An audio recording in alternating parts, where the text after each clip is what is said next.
So, dear Dhamma friends, so we are going to start the next part, that is Dhamma sermon. First, we pay homage to the Buddha. Namo tassa bhagavato arahato samma sambuddhassa. Namo tassa bhagavato arahato samma sambuddhassa. Namo tassa bhagavato arahato samma sambuddhassa. So today we are experiencing heavy rain. Probably you can enjoy that as well. So we were discussing Ratana Sutta. As you know, Ratana Sutta is one of the very popular sutta, and typically we know it as a paritta, one of the safety chantings, a protective chanting. And Ratana Sutta, as you know, being recited when a particular area is in a deep trouble, when a country is in a deep trouble, or when someone is in a deep trouble. So typically Ratana Sutta is particularly being recited, expecting some kind of a safety. So same thing actually we can say the original story explains that there was a famine, there was a kind of a disaster happened during the Buddha's time in a country called Vesali. And then the kings, the Vajjins actually invited Buddha to the Vesali, and Buddha understood, okay, as a result of my visit, so this tragic situation, this miserable situation can be overcome. So he visited the place. And there, as he approached, a heavy rain again started pouring, and all the dead bodies, corpses were taken away, and the city has become somewhat cleaned. And then actually Buddha taught Ratana Sutta to Venerable Ananda and asked Venerable Ananda to recite the Ratana Sutta throughout the whole city. And actually Buddha has given his own bowl with the water, and then Venerable Ananda is requested to sprinkle that holy water, that blessed water. And while reciting Ratana Sutta and sprinkling that blessed water, now Venerable Ananda is circulating throughout the city. And as a result of that, all the hardships, tragic situations are fairly overcome. Once Venerable Ananda returned, actually Buddha and the others were waiting in an assembly hall. Once Venerable Ananda returned, the Buddha started reciting the Ratana Sutta again. And the Ratana Sutta, as you all know, consists of the qualities of the Buddha, Dhamma, and the Sangha. So basically, the qualities, some deep, sublime qualities of the Buddha, deep, sublime qualities of the Dhamma and the Sangha are included in this sutta. So we were going through this sutta for a couple of weeks, and now I think we have come to the last part. So let me start from where we have stopped. Vanappa gumbe yatha pussitagge gimhana mase patamasmin gimhe. Thatopaman dhammavarang adesai nibbana gamin paramang hitaya. Idampi buddhe ratanam panitang etena satchena suatti hotu. So Buddha say, actually this has a combination of the Buddha and the Dhamma. And again giving a kind of an aesthetic value to the situation, how Buddha preached the Dhamma. So like a thicket, a very flowering thicket, very beautiful thicket during the summer month, and how beautiful it is. Similarly, different kinds of beautiful Dhamma is available, and that is being taught by the Buddha. So actually the simile is given to represent that beauty of the Dhamma. You know, sometimes Buddha give various similes to represent or to understand the necessary aspects of the Dhamma. And here also some environmental distinctions being used to emphasize the Buddha's teaching. So when during the summer month, different kinds of flowers being blossomed, and that indicates different colored flowers, different odors, fragrances, everything is there. So similarly in the Dhamma also there are some deep aspects Buddha is explaining. Say the Four Noble Truths, Noble Eightfold Path, and then the Paticca. So likewise, there are some deep aspects of the Dhamma Buddha is teaching, Samatha and Vipassana, etc. And so that they are very much like very beautiful flowers blossomed during a summer month. So Buddha is adding a kind of a very interesting aesthetic aspect to the picture. And this beautiful Dhamma, deep Dhamma, is taught by the Buddha. So that Buddha is one of the great gem in the whole world, a treasure in the whole world. Etena Satchena Surati Hotu. By this truth, may there be safety. So actually the Dhamma is highlighted, but the Dhamma is taught by the Buddha. Buddha is the one who found, or say who revealed the Dhamma. So otherwise this is very much like hidden. So people are not aware of it. So Buddha, through his self-enlightenment, so he realized the Dhamma, and now he is explaining the Dhamma. So he explained the Dhamma, and so that Dhamma therefore signifies the quality of the Buddha. So as a result of that, now Buddha is using the Buddha's quality as a teacher, as a world, as a teacher, unsurpassed teacher to the whole world, to the devas and to the humans, an unsurpassed teacher. So with that, say truth, may there be safety. And then next verse, Varo Varanyo Varado Varaharo Anuttaro Dhamma Varanga Desai. Idampi Buddhe Ratanam Panitang Etena Satchena Suatti Hotu. Actually in this Pali, very one beauty is that you are using the same term in different ways, deflections, so that it gives different connotations. And the repetitive use of the same phrase, same term, actually gives a beauty to this particular verse. So Vara, the term Vara in Pali represents the excellence. So when we are calling Varo, so that means the excellent one. Then Vara Anyo, that means the one who understood the excellence, the knower of the excellent. And then Vara Do, that means the giver of the excellence. So Vara Dadu, that is the giver of the excellence. And Vara Aharo, so that the one who has brought the bringer of the excellence. A very beautiful way of handling the terms here represents the skills of the Buddha in his aesthetic aspects, language skills, etc. Varo, Varanyo, Varado, Varaharo. The excellent one, who the knower of the excellence, and the giver of the excellence, and the bringer of the excellence. So all are the terms actually referred to the Buddha himself. And he is the excellent one, and he is the knower of the excellence, and he is the giver of the excellence, and again he is the bringer of the excellence. Anuttaro Dhamma Varang Adesai.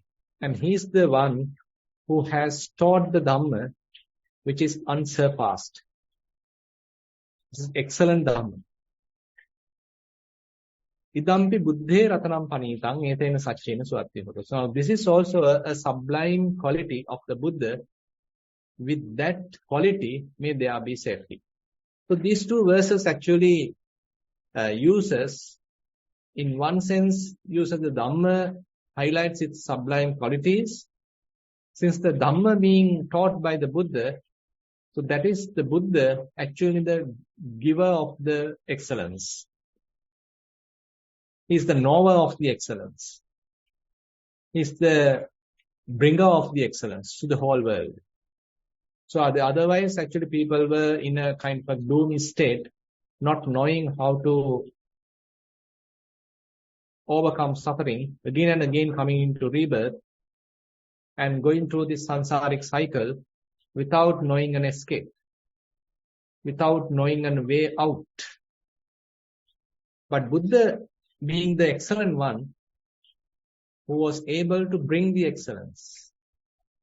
So that excellence, we can say, is the Dhamma. So this excellent Dhamma, that Buddha is the one who brought, who revealed, who expanded, who explained, so that we can understand. And then the last verse in the Sutta, it's a very interesting one. Now this is actually attributed to the Sangha.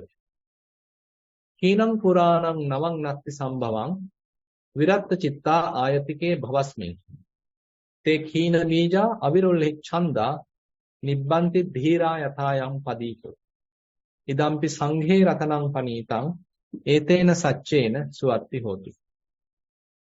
Now Hinam Puranam. Now the old karma being completely destroyed. The old karma being completely exhausted. Navang Natti Sambhavang. There is no generation of new ones. Viratta Chitta Ayatike Bhavasmi. With respect to the future, he has no any kind of a desire. His mind is completely dispassionate. Tekhina Bija. Now he has completely destroyed the bija, the seed. Avirulhi Chanda. So the desire to growth is also destroyed. There is no desire for future growth. Nibbanti Dhira. Now they have completely ceased, completely extinguished. Yathayam Padipu. Like a lamp, how it has extinguished. Idampi Sanghe Ratanam Panitang Etena Satchena Suatti Hotu. So this is a sublime quality of the Sangha, the noble Sangha, the Arahants. With that truth may there be safety. Now this is a very interesting and very deep verse. Actually talks about the Arahant.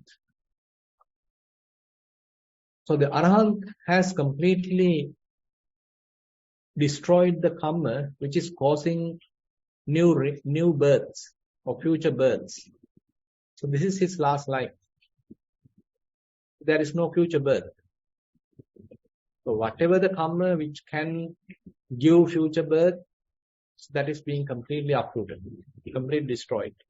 So he may experience certain amount of karma till he lives, but that is only for a limited time.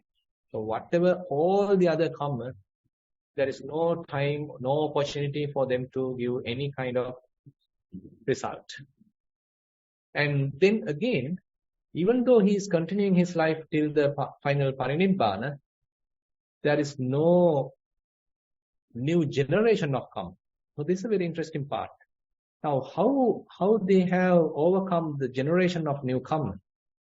Suppose that the Buddha, the Arahant, so they still do some very good wholesome deeds, but their wholesome deeds does not carry any karmic value, because the so-called person is not there. The avidya is not there. Even though they do various activities, they are not ignorantly attributing it to a person, thinking that I am the one doing it, I am the one doing it. So such kind of I-making is not there, mind-making is not there. So the ignorance is basically not there. So as a result of that, so their actions does not carry the karmic component. So we, on the other hand, when we are doing something, so we intentionally attribute it to a person. So we become a person and then we do the actions. And while doing the action, also we are very much like assuming a self. And after completing the action, also we assume a self. We identify with that particular activity. Say, for example, suppose that you are giving a dana, alms giving. And when you are planning it, So you as an individual, you as a person, so you are planning, okay, I want to do this, I want to do that, I want to get the best. Sometimes you end up with some kind of a conceit. I want to defeat the other person. Or you are kind of having some sorrowful thoughts that you don't have enough money. So you have a little sorrowful thoughts. How am I going to do it? I don't have enough money. So you are making a little bit of a person in all this kind of a proliferation. It can happen. It doesn't mean that we can't plan any kind of an activity. We can't think any kind of an activity. But when we are thinking, when we are planning, there's a higher possibility that we are attributing the whole situation into a person. We being an individual, we being a person, we are doing an intentional activity. So the generation of karma happens. But here, the situation of an arahant, so he fully penetrated the non-self. So he is no more making a self. So his thinking is just mere thinking without a thinker. Thoughts without a thinker. So there's an interesting book, a recent book written by Mark Epstein, Thoughts Without a Thinker. So here the same thing. So thoughts are there, but there is no thinker. Thinking is going on. Maybe the arahant may be planning to do something, but still there is no thinker. Thoughts have come and gone. That's it. So basically, there is no new generation of karma. Viratta chitta ayatike bhavasmi. So he is leading the life without a desire. So his mind is dispassionate. So the current life till the final passing away, he is leading without any kind of a desire. And about the future births, he has no desire at all. Take hina bija. Now that is another interesting part. Take hina bija. Now bija is actually attributed to the consciousness. Kammang kettang viññānam bijam tanha sineho. So when we consider the whole rebirth cycle, this cyclical existence again and again coming into being, that sansaric nature. So viññānam bijam. Viññāna is the bija. The consciousness is considered as the seed. But it can't grow alone. So it needs a field. So the field is the kammang kettang. But still it needs the water, nutrition. So that is the tanha sinehu. So when the kammic field is available and the water or the nutrition of the craving is available, now the consciousness seed can thoroughly grow. Now here in the arahant's case, take kina bija avirulhi chanda. Now, in the arahant's case, beautifully highlighted here, so they have completely destroyed that conditioned consciousness.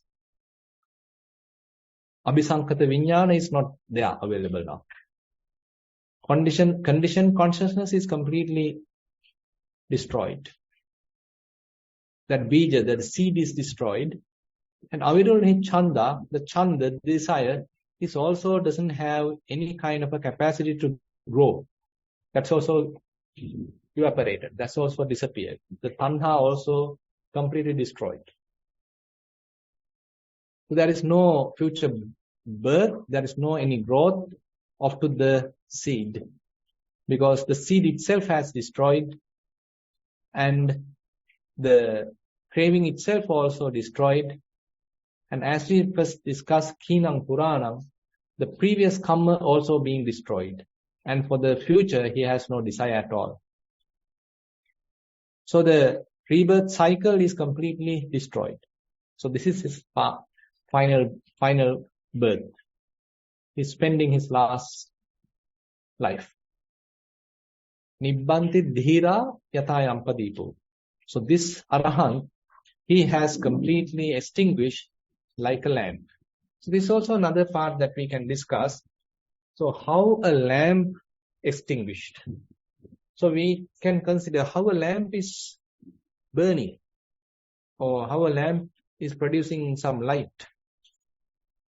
So there is a wick, there is some oil, and then there is some air, maybe oxygen. So altogether it generates the light.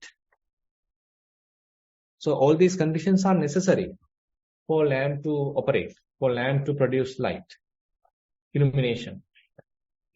But the moment that we are not providing the necessary fuel, then the lamp can't continue its operation. It may stop. It may get extinguished. So similarly, if we consider the typical continuation of our life, so we have some past karma and we generate new karma.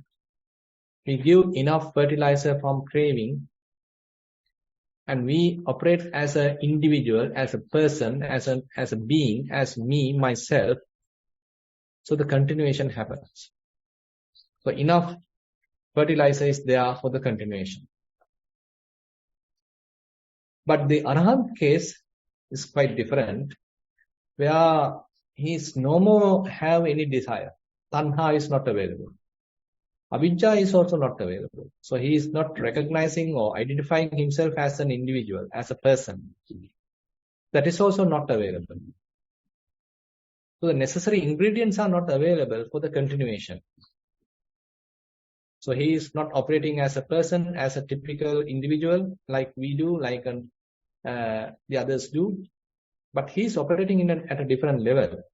He may be continuing his life till the final parinibbana happens, but not ignorantly identifying himself as an individual, as a person, as a so-called person. So as a result of that, so when the final passing away happens, so he is simply, we can't say he, actually that whole operation ceases. So there is a very interesting sutta called Yamaka Sutta, that one monk named Yamaka, actually he thought that the Arahant completely ceased at the death. And the other monks tried to correct him, but he couldn't understand. He thought that there is a person, there is an Arahant, and at the final parinibbana, he completely cease. He is completely destroyed. So that's the view, wrong view, pernicious view he had. And then Venerable Sariputta intervened, and he's the one actually sort out the issue, showing that even in the present moment, there is no a so-called person.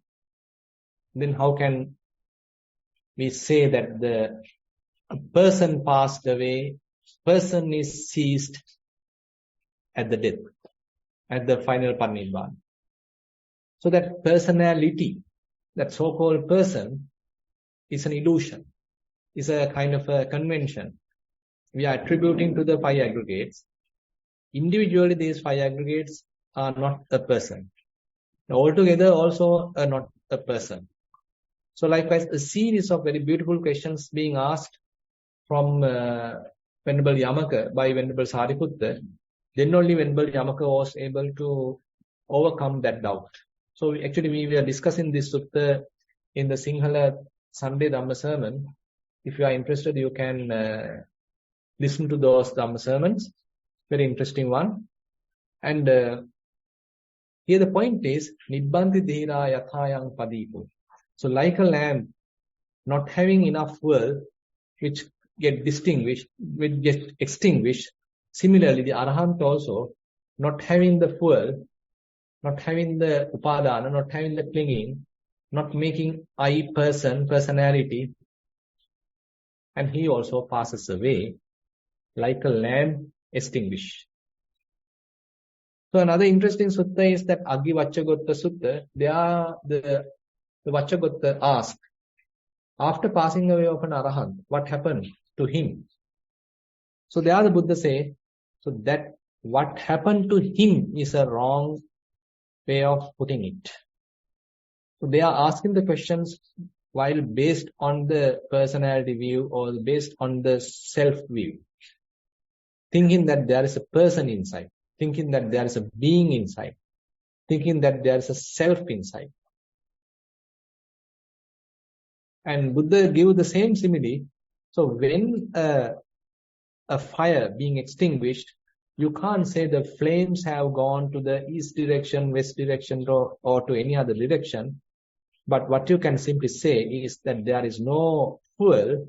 As a result of that, the fire extinguished. That's it. So similarly, Buddha says, so these 5 aggregates are continuing due to various causes and conditions. When those causes and conditions are not available, so they actually cease. That's all. There is no any destruction of a person, or we can't say that Arahant have gone to this direction or that direction, but we can simply say that continuation of these 5 aggregates couldn't happen because the supply of the fuel is not available. Idampi sanghe ratanam panitang etena satchena suatti hoto. So this is the sublime quality of the Arahants, the Sangha, and with that truth may there be safety. And now we are actually coming to the last 3 verses of the Sutta. Actually, they are not the qualities of the Buddha Dhamma Sangha, but they are kind of summary of using the Buddha Dhamma Sangha as a kind of a blessing. Yani the bhutani samagatani gumma nivaya niva antarike tathagatan deva manussa pujitang buddhang namassama suatti hotu. And sometimes it is said this is the certain verses recited by the Sakka. I'm not sure about it. Maybe true. And anyway, that verse says, so whatever the beings are gathered here, whether of the earth or in the sky, we pay homage to the thus gone Buddha, to the Buddha. Venerated by devas and humans, may there be safety. Similarly, Anida Bhutani Samagatani Gumma Nivaya Niva Antarike Tathagatan Deva Manussa Pujitang Dhammang Namassama Suratti Hotu. Yani the Bhutani Samagatani Gumma Nivaya Niva Antarike Tathagatan Deva Manussa Pujitang Sanghang Namassama Suatti Hotu. So the Buddha, Dhamma, Sangha are separately venerated, and here the invitation is there. Whoever the beings gathered here. So we are paying respect to the Buddha, paying respect to the Dhamma, paying respect to the Sangha. So with that, may there be safety. So it's a very beautiful way of ending the Sutta. And with that, I like to conclude today's Dhamma sermon and this series on Ratana Sutta. And now I like to open the session for questions. Avasarai Bhante. We have 4 questions today. Right. It's a long weekend holiday here, so maybe that's the reason. Really? We are having a heavy rain here, by the way.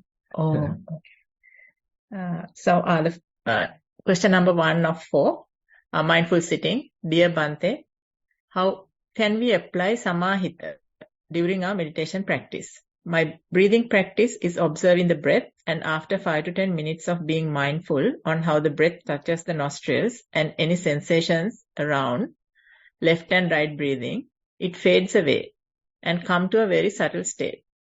I like this spacious empty state very much and welcome it.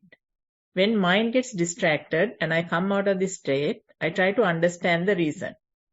In this context, I don't see any place I apply samahita to any phenomenon that arises. Much merits for Bhante's advice with metta. That's the end of the question. Yeah, very interesting question. So actually, the evolution of the concentration is in a way, we can say, very interesting. So at the beginning, we need focused attention onto a particular selected phenomena. Say breathing. Say in breath, you are paying your attention. Out breath, you are paying your attention. And again, you are experiencing the beginning, middle, end to each section. You are paying your close attention. So likewise, at the beginning, we have a particular aspect, we have a particular phenomena, and to that selected phenomena, we are paying close attention. So there we can say there's a kind of a concentration available, focus attention available. But as we continue our practice, So if the phenomena start completely disappear, and the mind also assume that it let go everything, and there is no grasping at all, nothing is grasped in the whole world, so then we can say mind become completely free, and there is no attachment at all, and it is not associating anything in the world. Anissita anupadana. There is no any association, and there is no any grasping. So at that time, what do you think? Is the mind get scattered? Is the mind get distracted? So it also can happen actually. If we are not mindful, it can happen. Again, mind can get distracted and we get attached to some kind of a phenomena. Then we are being defeated in a way. Or else we can fall asleep. That is, again, we couldn't handle the situation properly. But suppose now we handle the situation properly and say when everything is disappeared, when all the phenomena say disappeared, our attention is not drawn to anything in the world, not driven to anything in the world, and we are not grasping anything in the world. On such situation, actually the mind has to stop. Mind has no movement at all. That state actually we can call as a samahita state. But the interesting point is, unlike the previous case, here there is no object for you to be place your attention. But without any place of attention or any object of attention, still the mind remains calm, remains still. So samahito titattu are going together. So there's an interesting sutta that we are discussing these days called Sabhya Sutta. So that two terms are, discussed together. Samahito titattu. So your mind is fairly samahita, collected, and it is stopped, but there is no object of attention. So if you are able to maintain that, well and good, you can continue, because this is a kind of a state that we need to be familiar with. We need to consolidate that state, and if you are able to do that, you are welcome.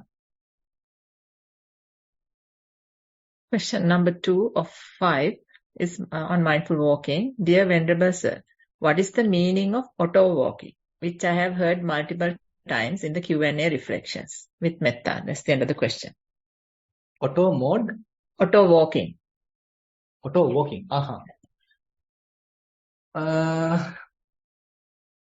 Actually, we can use it like, say at the beginning, we do kind of an intentional walking. So I am the one going to the walking path. I am the one sweeping the walking path. I am the one going from this end to the other end. So we do kind of an intentional walking.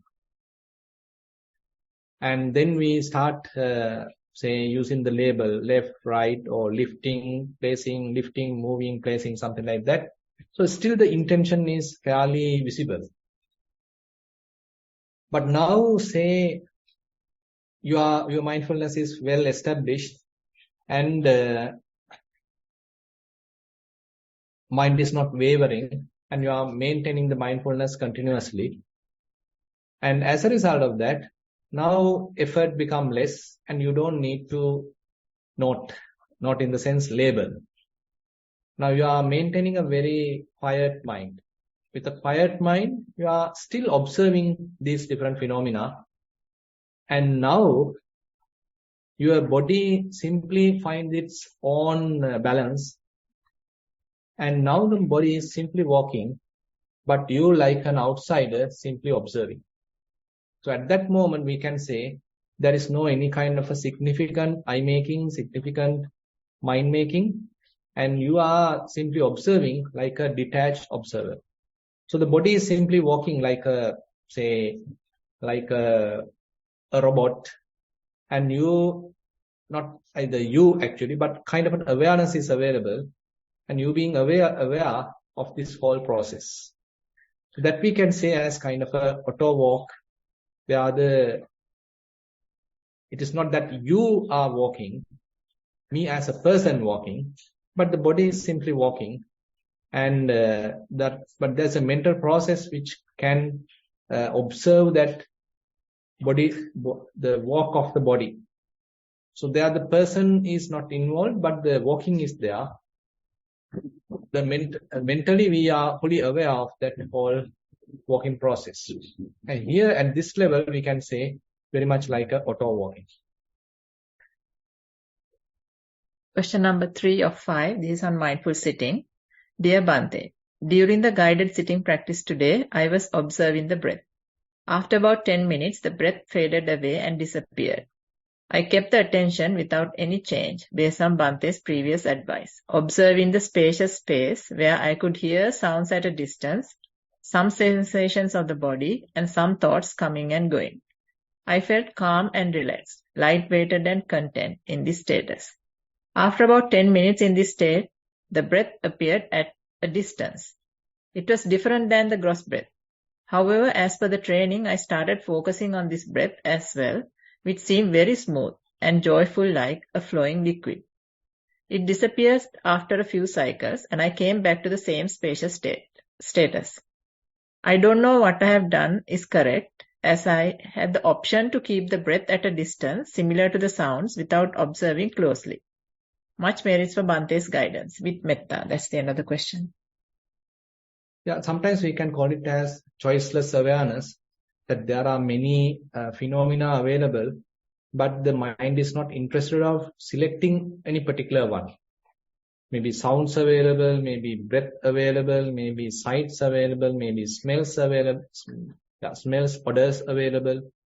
And sometimes very subtle thoughts are also available, but mind is not interested of selecting anything, not associating anything. So if we are capable of maintaining that, so these phenomena can go far away. So they can go to further distance. But interesting thing is, sometimes since they are still close by, we get attached to one of them. We might give prominence to one of them and we can get attached. So the detached nature of the mind, unattached nature of the mind, non-grasping nature of the mind needs a fair amount of wisdom. So that wisdom is what we are generating by doing some careful observation, by careful investigation. So my advice is probably you can do this, you can come to this close one and continue that as much as possible. But the moment that again mind start grasping, mind start associating something, again start the investigation. Do a very careful investigation onto that phenomena, what's really going on and in that phenomena. Then it may give you more understanding about that phenomena, producing more wisdom. So when the wisdom is available, again mind get released and you may be able to maintain that choiceless awareness again. So likewise, we need to do again and again. So a little bit of investigation, again coming back to the choiceless awareness. A little bit of investigation, again switching back to the choiceless awareness. So such kind of a practice also good, because it is not that you are jumping from one object to the other object. Rather, you do a little bit of investigation. As a result of that, the mind get a little unattached and you are trying to maintain that. Question number 4 of 5. This is on the Dhamma sermon. Dear Bhante, how can we catch the little me or little someone when our thinking process happens at the same time rather than contemplating after everything happens? Is this capability available in the mindfulness training path? Or is it something that can be done by an arahant? That's the end of the question. So if the arahant is doing it, I mean, he can't find a me at all. So that little me, so am I correct? This little me he is referring, right? Yes, Bhante. Okay, fine. So that little me is sometimes becoming a big me. That then only we can actually recognize. So when the situation is simply going without me, so that as we discussed just now, when the walking happens in an auto walk mode, so then there is no little me even.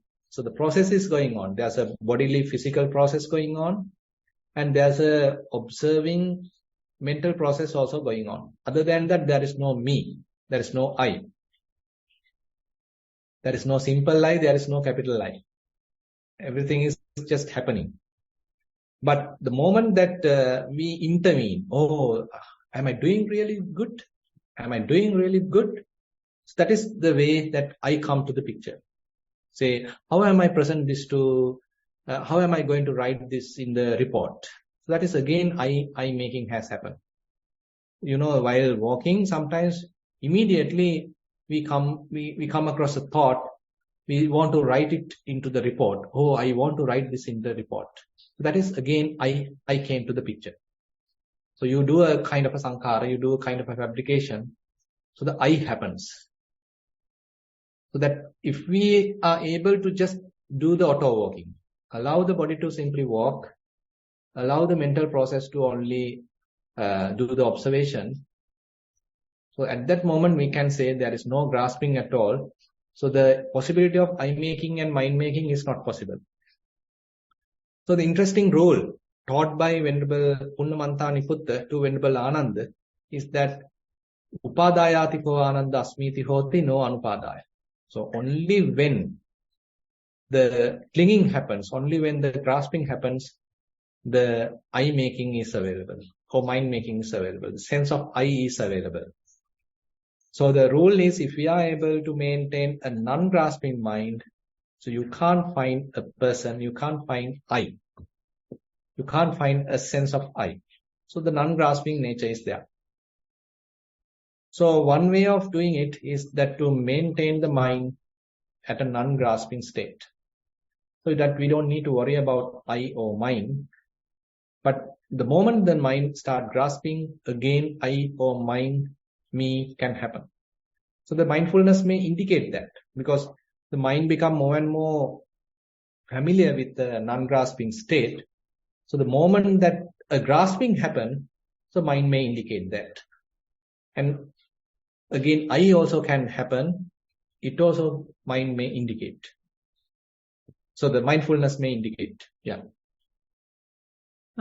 Question number 5 of 5. This is the last question. It's a general question, but I think based on the Dhamma sermon actually.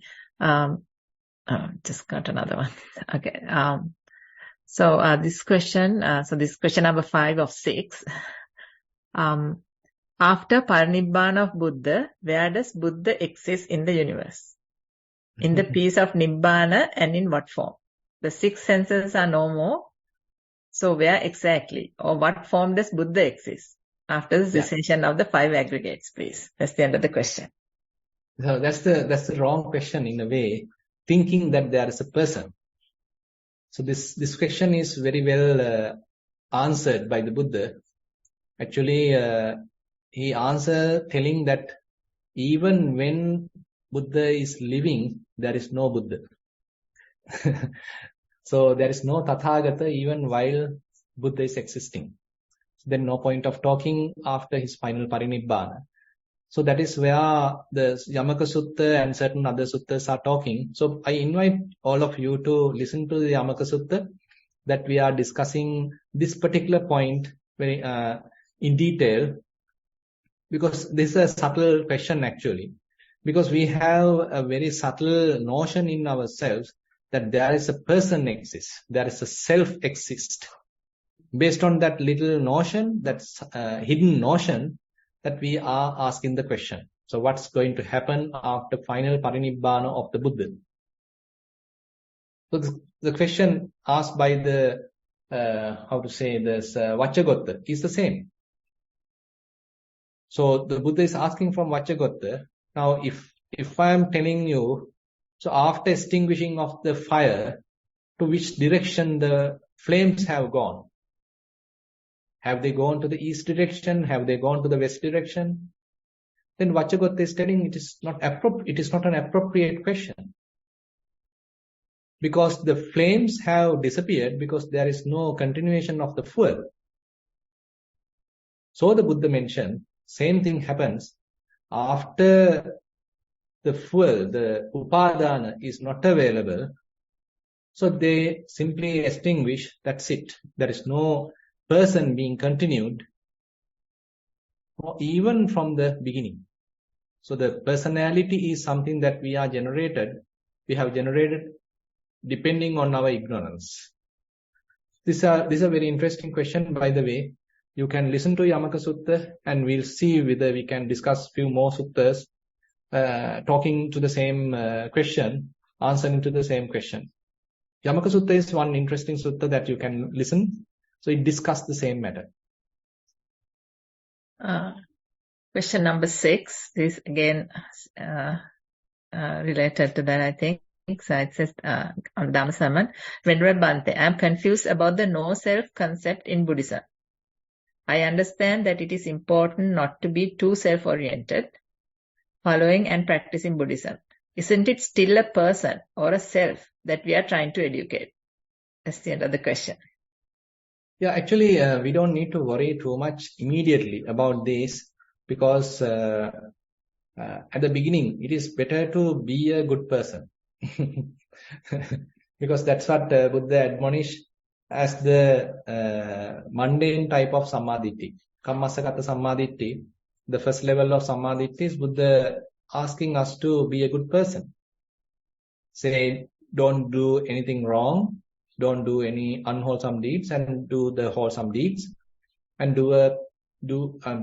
put yourself in the proper side, giving the prominence to the karma or some trust to the karma, and you are being a good person. So that is necessary. But don't stop there. Now Buddha say, now you got to continue your practice, particularly the vipassana practice. So as a result of that, you may understand each clinging aggregate become very much an empty. So each aggregate doesn't have any self. So for example, if you are practicing Kayanupassana, so we are again and again investigating the bodily phenomena, elements. So all these things reveal that there is no any substantial thing. There is no any essence. There is no any core. So as a result of that, again and again we may understand, okay, there is no core, there is no essence, but there's a continuation.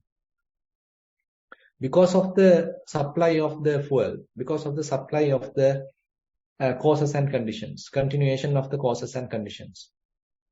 So likewise, when you do Vedananupassana, we may understand the Vedana, the feelings are also empty. There is no self. And when you do Chittanupassana, Dhammanupassana, probably we may understand there is no personality, person, any substantial thing to the perceptions, to the sanya, and to the thoughts, and even to the very cognition. So likewise, the practice itself will take care of eliminating that self-view. This is not something that we can willfully eliminate. Rather, let the practice do that. So we don't need to jump to the non-self. Rather, when we are continuing our practice, slowly it may happen. Yes, so we've come to the end of the questions. And I think Bhante said good as well. We just have that announcement to make regarding the program structure. I'll just share the screen.